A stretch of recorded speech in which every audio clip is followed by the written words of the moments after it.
If you're watching this video, chances are you have received a RSU award or Restricted Stock Unit award from your employer. Let me be the first to congratulate you, but let me also be one of the first to alert you to the fact that these are moderately complex financial instruments, and it is certainly in your benefit to understand how they work so that you can avoid the caveats, maximize your compensation income, and reduce your taxes. That being said, I suggest you watch the video all the way to the end to understand how and what is at risk with a Restricted Stock Unit award. There is a section of the Internal Revenue Code called Section 83A. And this section states that anything your employer gives you, whether that is a ride on the corporate Learjet, cash deposits into your account, or a computer, this is to be considered ordinary income and so will be reported to you on your W-2. So naturally, this includes items such as RSUs. So what is an RSU? Well, an RSU is a specific type of equity compensation that grants employees a specific number of shares in the company's stock, subject to a vesting schedule and potentially other hurdles. The vesting schedule received by the employee dictates when the ownership rights are achieved. Usually this occurs after completing a certain number of years of service. Now, from the company's perspective, RSUs are an incentive to attract and retain talent. RSUs encourage employees to stay for the long term and can reduce costly turnover. Additionally, the employer can add additional vesting requirements such as sales targets or other hurdles to ensure that the employee performs as promised. So, for example, a company might grant an employee 1,000 shares of company stock over the next 5 years. The employee vests at a rate of 200 shares per year, so if the employee stays 1 year, they are able to receive ownership of 200 shares in the company stock. If they stay 2 years, they would receive another 200 shares and so on and so forth until all the shares have been received by the employee. It used to be the case that stock options were the vehicle of choice for companies looking to secure employee talent.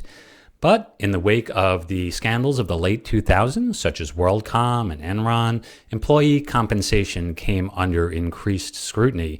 Among other things, the companies were required to value their stock options, and that can be a complicated task if you do not know whether the employee will be around for the full vesting period or what the stock price might be over the vesting horizon.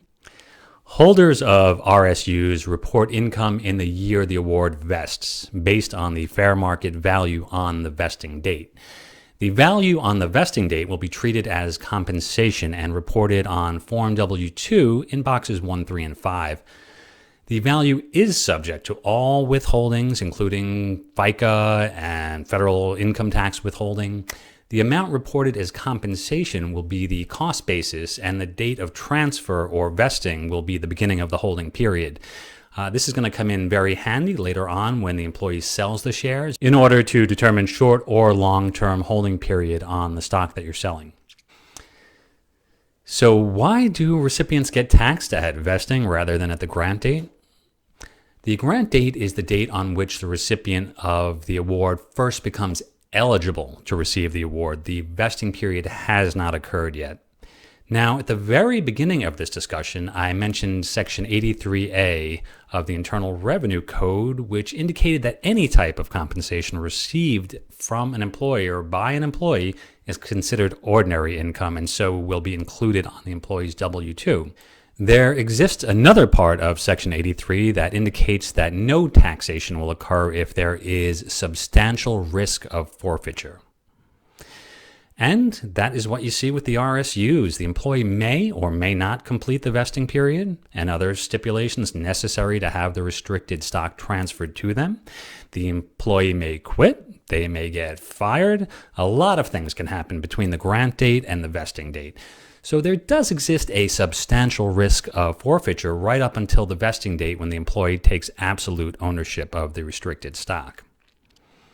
At first glance, it seems great. No need to recognize income until you vest, but there is a potential downside in that stock prices, especially in a startup company, often increase over time. For example, the company stock may be granted at a point when the market value of that stock is, say, $10 a share. Now, 5 years later, when that employee has vested in that last group of RSUs, the share price may have risen to, say, $100 a share. Now, if you recall, this income is going to flow through the taxpayer's W-2, where it will be subject to a whole bunch of taxes, including employment taxes, income taxes, state taxes. It would not be uncommon for such a taxpayer to kiss goodbye to 45 or 50% of their income. But there is a way to mitigate this situation in the form of what's called an 83B election. The 83B election is a provision under the Internal Revenue Code that gives the employee the ability to pay taxes on the total fair market value of the restricted stock at the time of granting. Way up front in the process, when the stock price is still low, this can result in a substantial tax savings.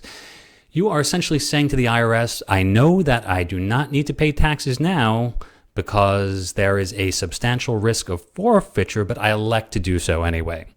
Now, the downside risk of the 83B election is that if you do not, in fact, end up working for the company over the vesting period and receive the RSUs, well, then you've already paid taxes on those and you don't get that money back. So the taxpayer really does need to analyze their particular situation and decide which way they want to proceed. Do you want to take the chance of paying lower taxes by making the 83B election? Or is there a high probability that you won't make it to the end of the vesting period and so feel it would be safer to bet on it and take a wait-and-see approach? There is a lot to consider with RSUs. If you've received them, congratulations again, but be careful how you proceed. As always, this is not financial or tax advice. If you'd like me to take a look at your particular situation, please visit my website, make an appointment for a consultation. I hope this has been informative. Thanks, and have a great day.